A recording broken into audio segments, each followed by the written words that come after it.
See, when you're in the Secret Service and you're caught between a rock and a hard place, there really is only one thing to do. Kill both the rock and the hard place and just hope to God you get out alive.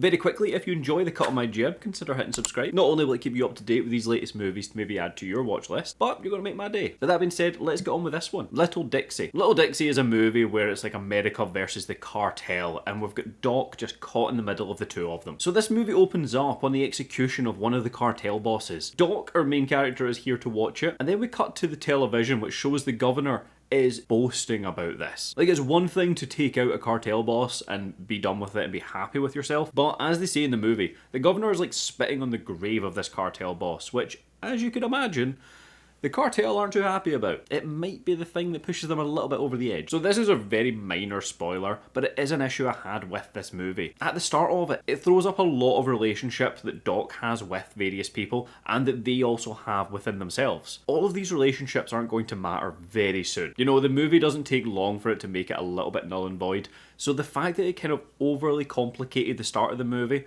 to get into the plot, it kind of put itself on the back foot a little bit there, where it just slowed down to a crawl. What we see though is that Doc and a couple of his associates are playing both sides. Yes, they work for the government, but they also turn a blind eye to the cartel for financial gain. So when this is going on and the governor is just spitting on the grave and really just trying to antagonise and start a war, Doc is torn because the cartel know that he's okay, which in itself is actually kind of worrying that they still like him. So he must have turned a very blind eye to this. And with the same time, he's trying to tell the governor that he needs to stop. Like, he needs to stop antagonising because he's trying to juggle the cartel not retaliating and also the governor not starting up this task force he wants to do to take out the cartel. Because he fucking knows he'll be stuck in the crossfire. We understand early on that Doc and his ex-partner have a daughter together and she seems really cool. She seems to favour Doc and that obviously annoys the mum. He's not got custody the way he should. You know, they mention it a few times that he went overseas and when he came home he just wasn't the same man. The way he tackles the situation and his driving force,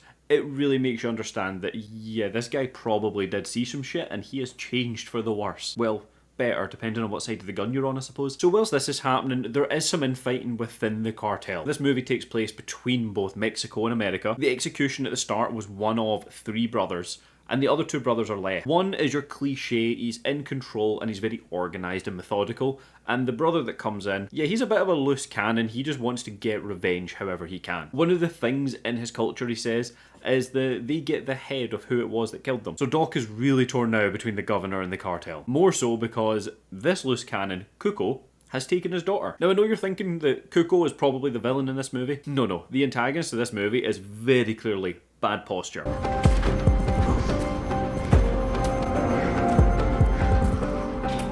Hey guys, Jared Beckstrand here, Doctor of Physical Therapy and owner-founder of ToneandTitan.com, and today we're talking all about poor postures. Like, why does Cuco walk like this in every single scene? Like, that cannot be good for him. Whether that's a character choice or the actor, man needs to straighten up. See, once we've got all the pieces in place though and this movie is in motion, I really enjoyed watching Doc just juggling both sides and making sure he could come out alive. Whilst he's trying to talk to the governor and give him a bit of advice, he's clearly been lied to, or not been told the full truth, shall we say. And then at the same time, when he goes to his cartel friends, I suppose, they know he's a good guy, and again, they're not giving him the full picture. But this task force gets booted up, the cartel get attacked, and then the cartel are coming back for him. And Doc is there for it. Like, he is in the middle of it quite literally, and has to shoot his way out. And you can see he has no allegiance. And whilst he is shooting his way out, he is clearly very good at his job. Like, he does not miss a fucking shot. You know, he's like John Wick levels of good with a gun. But it's not like people talk about him. He's not got this kind of mystery surrounding him from his enemies. He just is really good with a gun. Almost to the movie's detriment. And why I think it's a detriment is the action isn't quite as actiony as you might imagine given that America is fighting the cartel. You know, when Doc goes into a house, he's too good. You know, he is just peeking corners and headshotting every fucking person in this. There's very few times it actually becomes a bit more of a scuffle or at least an altercation, because for the most part, Doc has like sneak up to 100 and he is just headshotting everyone for double damage.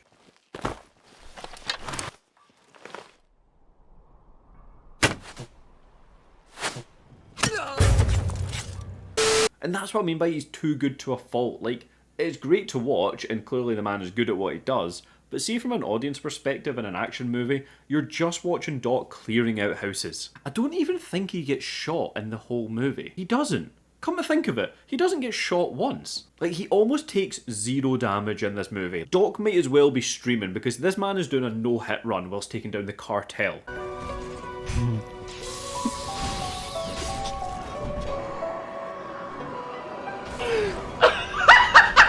So it's very low-key action, if that makes sense. Now, although he is torn between the two sides, one thing I did enjoy in this movie is that it's very clear that it's business before personal relationships. You know, he might still like the people that he needs to kill, but at the end of the day, he needs to kill them for his own purpose and his own goal. So he is navigating this world, he's got all his relationships and contact, but nothing is taking the priority away from getting his daughter back from Cuckoo and his shite back. So like, with that all being said, where would I be putting Little Dixie? If you see the movie and you think it's going to be action orientated, you will end up being a little bit disappointed. But if you are looking for something maybe a little bit low key, maybe you want to watch an action movie but the person you're with doesn't, this could be that happy middle ground for you. But I would only watch it if you've got the time. You know, it's not one to schedule into your diary or even change your plans over. Really, nothing about the movie is strictly offensive, but it also doesn't really reach new heights or do anything amazing, which is a real shame. Frank Grillo as Doc, though, was fantastic because you can see that he is juggling that business and personal attitude throughout the whole movie. Especially at the start when he's going around like the 24 people that they have to set up for no reason whatsoever. You can tell that he's got different relationships with them all, and he's also very likeable even if he is very emotionless throughout almost the entire movie. As I said, the action's low-key, but it is choreographed to a T. Like, all these people getting headshotted, you need to set this up. What I would have enjoyed though, and I think what could have elevated that just a little bit more, see if when he is going around one of these houses and clearing it out, do it in just one seamless take, as though it was one, should I say. But I genuinely do believe that if they'd managed to choreograph that could have just taken it up a fantastic level. Unfortunately they didn't, so when it is cutting around, it cuts like it is a serious action movie with a lot going on, and it really just doesn't. So with all that being said, have you seen Little Dixie? What did you think of it? Let me know down below if we agree or disagree. And if you haven't yet, hit that subscribe button. Just keeps you up to date with the latest movies I'm reviewing. Maybe you'll add one to your watch list and you're going to make my day at the same time. But as always, thank you so much for watching.